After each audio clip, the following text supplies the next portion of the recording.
Hey guys, do you want your team to be more organized in possession? Well, today we're going to talk about one of the most important exercises to do in training to get that done. So let's go.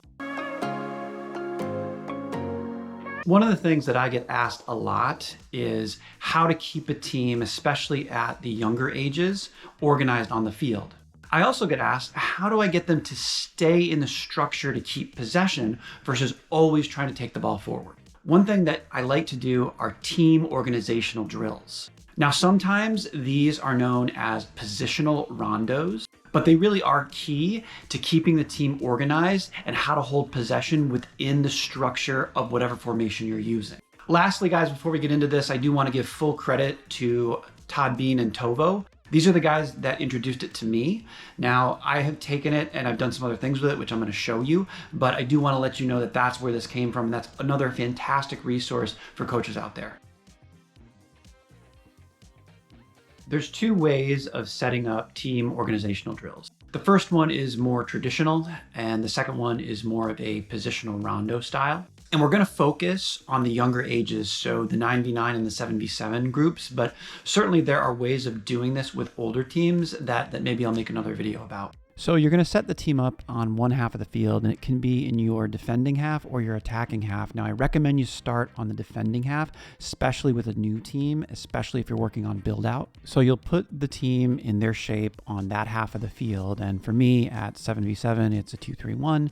And at 9v9, it's a 4-3-1, but the specific formation doesn't really matter as long as you're using it consistently. For younger teams or teams that are just starting to do this, I do like to put cones at the half line, and I prefer cones that have some height to them because we really want to signify to the players that they are not allowed to cross the half line. Defenders either start on the field right away or you add them one at a time, and it really depends on the level of your team and how frequently they've done this. So this is what it would look like if we were adding defenders one at a time. I'd first just have the team start moving the ball around within our shape, kind of getting used to swinging the ball side to side, moving the ball around, just keeping possession of the ball. And then what we do is slowly add players. So you would add one defender, okay? And again, the idea is for the blue team here to keep possession, and then we add a second defender, add a third defender, add a fourth, and then certainly a fifth. Depending on how your team is doing and what level they're at is really going to dictate how many defenders that you're going to have. And when you start doing this, it might be this here you have 9 versus 5. If you have a team that's 9v9, it might be 9v3. Really depends on the skill level. And if the red team wins the ball, they go to goal. Now you can always add a competitive element to this. So you could do something like, if you connect 4 passes, it's a point for the possession team. If the defending team wins the ball and they score a goal, they get 3 points. You can really play around with that based on the skill level of your team. One of the great things about this particular exercise is it forces the team in possession to stay in one half of the field. So if for whatever reason it gets closed, they understand that they can't just push their way forward. And this hopefully gets them understanding the concept of when can I go forward versus when do I have to play it back to keep possession and be patient looking for an opportunity. So this is what it looks like when you start them in the field, and I usually like to put them in some organized formation. So here you can see I have 3 pressing up top with 2 midfielders in the red. So the ball starts with our goalkeeper, and again, the team in blue here is just trying to keep possession in their own half. So they're looking at, where's the space, where's the pressure, trying to go through some of our build-out pattern choreography, but this time we're not forcing that ball long. We're trying to keep possession and stay organized. Here's an example from the other night in training, and there's just a slight modification. We're doing 8 versus 5, so there's no striker in this case, but you can see the principles are essentially the same.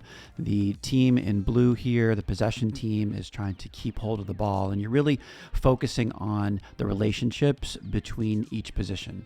So how do we be patient? How do we keep the ball? How do we support each player? How does here the wing support the center back? How does the center back support the wing? What are the options? And you can see, again, it's not going to be, Barcelona or anything, but they're starting to work on just concepts of holding possession and keeping structure and shape. And again, if for whatever reason the red team were to win the ball, then they go to goal. Otherwise, it's just, here we're just keeping possession. I don't know if I did 4 passes equals a point or not, but you can see how nicely they're moving the ball. And this really shows up in games to where they can see kind of how they move the ball and how they stay structurally sound.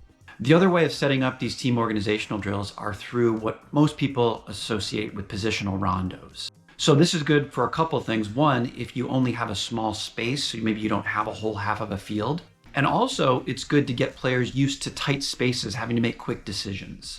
So you're going to start by marking off a larger rectangular area with 4 cones like I have represented here. Now the exact size of this grid is really dependent on the age and skill level of your team. In general, the younger teams and the less skilled teams need a bigger grid, where the older teams and the more skilled teams would need a tighter grid. Now you're going to set your team up structurally within the grid in whatever formation that you're using. So you can see here, I use a 4-3-1 at 9v9. The only real difference here is that you treat this like a rondo. So the sides here where the center back and the fullback are, they're sort of flat to each other, but the concepts of support remain the same. So just like the traditional team organizational drill, you're going to add defenders, and you can either have them starting on the side like this and the team just moves the ball around, and then you add 1, you add 2, you add 3, or you can just start them out on the field either way.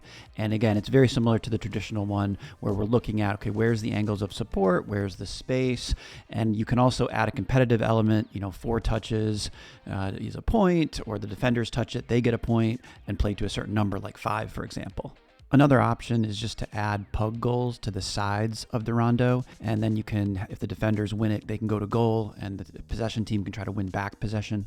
And again, this can be competitive to where, 4 passes is a point, and if the defenders score a goal in the pug goal, it's 3 points, play to a certain number. So here's an example of me doing this in training, and you can see I just roll the ball out. We just have them start moving the ball around within their shape. This is again 9v9, so they're in a 4-3-1, and they're literally just moving the ball back and forth. We start adding defenders. You really start working on movement off the ball. So how do we support at certain positions? So how does the fullback support the center back? How does the striker movement based on where the ball's going? How do the midfielders move and look for space in between? Holding possession and being patient while trying to keep the ball and move the ball.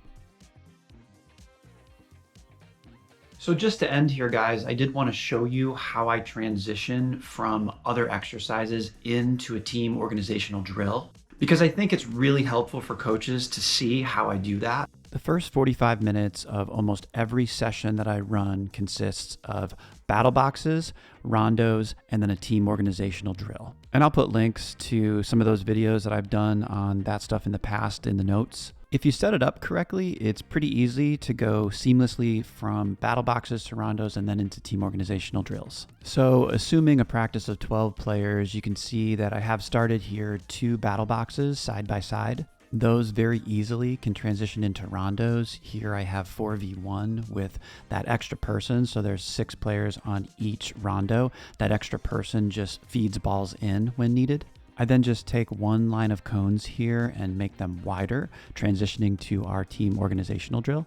Here I have set up a 9v3. If I only had 12 players and I really wanted to work 9v9, I would add a coach or 2 to make it 9v5 if needed. The exact numbers that you end up working with really depend on your team and what you're trying to get accomplished for that particular session, stuff like that.